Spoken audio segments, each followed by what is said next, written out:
Toujours en direct du MUPIM, nous avons le plaisir de recevoir Thierry Hermann, PDG d'Hermann Immeubles.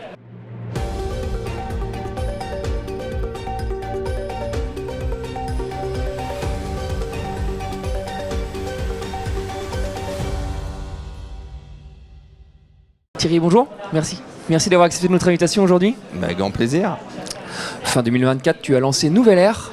Quelles sont tes ambitions pour cette marque dédiée à la rénovation énergétique et durable des logements anciens ? Écoute, c'est un peu le renouveau de notre groupe. Donc le groupe Hermann qui va bientôt avoir 80 ans d'existence. On voulait un peu se relancer son image. Et donc la nouvelle ère, on retrouve les deux R de Hermann qui veulent dire également rénovation et recyclage. Et donc on a lancé des opérations très éco-responsables avec déjà une centaine d'appartements qui seront livrés, où on va essayer de mettre la qualité du neuf dans de l'ancien.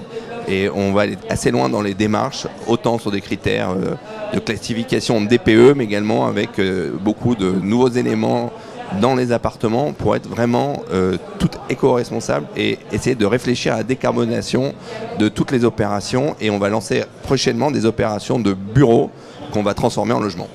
Tu as des objectifs pour cette marque, des objectifs chiffrés peut-être ? 2025, ce sera la livraison de 150 appartements sur Paris 11e, 20e, plutôt Neuilly. Et on ambitionne de faire un peu plus en 2026 avec les premières opérations en province, autant à Nice qu'à Strasbourg, et en continuant notre effort sur Paris. Plus généralement, comment se positionne ton groupe alors que la compétition s'intensifie sur les segments value add, notamment à Paris ? La compétition est extrêmement importante. On a aussi un environnement actuel complexe, géopolitique, les banques, tout est complexe. Et pour nous, il y a toujours eu beaucoup de concurrence sur les actifs parisiens ou de bonne qualité qu'on souhaitait acheter. Et on s'efforce de continuer à chercher des opérations off-market, ce qui est un peu notre force. On travaille beaucoup avec des administrateurs de biens, avec des conseillers en gestion de patrimoine, avec des notaires. Et on a des réseaux qui nous permettent de sourcer plus de la moitié de nos affaires qui ne sont pas sur le marché. Et donc, c'est comme ça qu'on continue à trouver des opportunités d'immeubles un peu sous-valorisés qu'on peut travailler et créer de la valeur. Il y a pas mal de choses dans le pipe, là ? On est assez actif. C'est sûr que les sessions étaient un peu plus difficiles, même si ça reprend légèrement. Mais on a beaucoup de choses, autant sur l'immeuble parisien que sur la logistique et l'hôtellerie, qui sont vraiment deux nouveaux secteurs sur lesquels on est actif. Ta feuille de route pour 2025 ? On a de la chance, comme on est un investisseur privé plutôt long terme, on n'a pas forcément de feuille de route. On est là pas pour faire du volume ou du chiffre.